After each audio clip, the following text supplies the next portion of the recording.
Ayan, tignan niya ah. Meron ditong isang picture na ginawa namin sa isang product photography sa isang brand na sikat.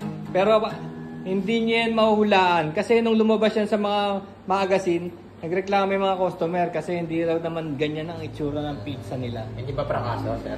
Hindi. Alam ko hindi nila mahuhulaan yan. Pero ako nag-shoot niyan. 70s pizza. Hanggang ngayon buhay na buhay na. Nagpapa-franchise. So hindi. So wrong ha. So tama ako, hindi nila mahulaan. Sige. Local lang yan, 1970s pa, ganun katagal. Hanggang ngayon, buhay na buhay pa yan. Tapos ano, nagpapa-franchise. Sayang naman. Kilalang kilala yan. Kilalang kilala talaga yan. Yan. Hindi niya. Kasi ang nangyari dyan, pinapull out yan eh. 70s pizza, search kayo. 70s pizza yan. Pinapull out yan, nagreklamo yung mga customer. Philippines na, sir? Philippines yan, 70s. Very local, buhay na buhay hanggang ngayon. Nagpapa-franchise sila. Ayan. Alam ko talaga hindi yan mahulaan. Kasi may Shakey's? Hindi.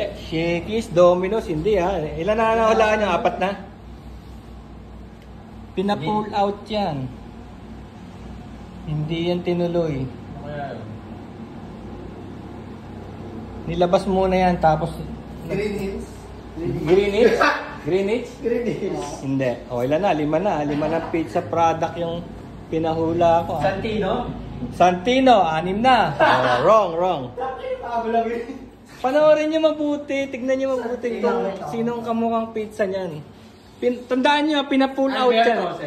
Alberto, pampito na. Hindi yan pina-pull out nga yan dahil nga sa sobrang hindi na magkamukha dun sa pizza nila. Yellow ka, Pangulo na. No? Sige, mag-search kayo sa internet. Hindi nyo yan mahuhulaan. Angels, pang-siyam na. Wala. Pandemic lang yung part. Pandemic lang lumabas yun. Pinapawala ni sir, ano pa yun eh? 70s. Bubonic plague pa yun. Bubonic plague pa yun. Hindi pa ako pinapanganak nun. Isipin niyo yun, hindi pa ako pinapanganak nun. So itong brand na to is more than 50 years. Wala pang gamot polio ata ni sir ah. Meron na. May gamot ba polio? Ilan na ba nahula niya? 9? Sige po. Pizza telepono? Pizza telepono, 10. Hindi pa rin ako Tignan niyo mabuti yung pizza para makaano kayo Ay, alam ko na. 10 na nahula niya, wala pa rin Kasi ako naniniwala hindi niya yan mahuhulaan Alam ko na. Sacha, pang-6. Wala. Sige, mag-search pa kayo. Buhay na buhay yan ngayon. Hindi ako nagpapasearch ng patay na. Buhay na buhay. Shakey's, pang-11 na. So, Sabi na namin kanina yun. 3M Pizza, New Manila. Ano sabi mo? 3M Pizza, New Manila. Nakuha mo. Yun sir? Totoo. Kita mo? 3M Pizza, New Manila. Nakuha mo. Yes, sir. Shoot namin yan sa 3M yan. Kaya lang, tignan nyo, hindi ganyan ang pizza ng 3M. Biscuit style ang 3M Kaya pina-pull out yan. Kasi nasobrahan siya ng Alam nyo kung bakit? Hindi naman ganyan ang mozzarella ng 3M Nagpabili ako ng mozzarella para ilagay dyan. Nagpabili ako, kaya Ito nung nireklamuhan nila. Oo, Kasi wala namang ganyan. Bumili ka lang para sa photography. Oo, epic biscuit. Tapos doon sinasabi nila walang mozzarella. Hindi naman ganyan. So, parang hindi naman siya napupul na ganyan. So, nagreklamo na lang dito. Nagreklamo ka sir?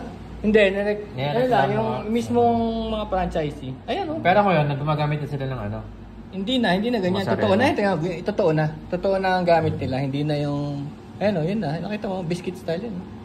Ayan. Biscuit style. Biscuit style. Kasi nasimula ang 3M sa biscuit and ketchup. And cheddar cheese.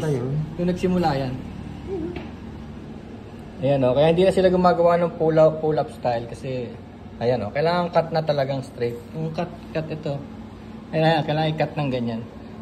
Yan ang totoo kasi pagka bumili ka, yan. Hindi natin mahulaan, hindi tayo nag-google mga parts. Mahirap. Sabi ko na Tsaka diskumpiyado ka pa rin. Kahit sinabi mo ng 3M. Diskumpiyado.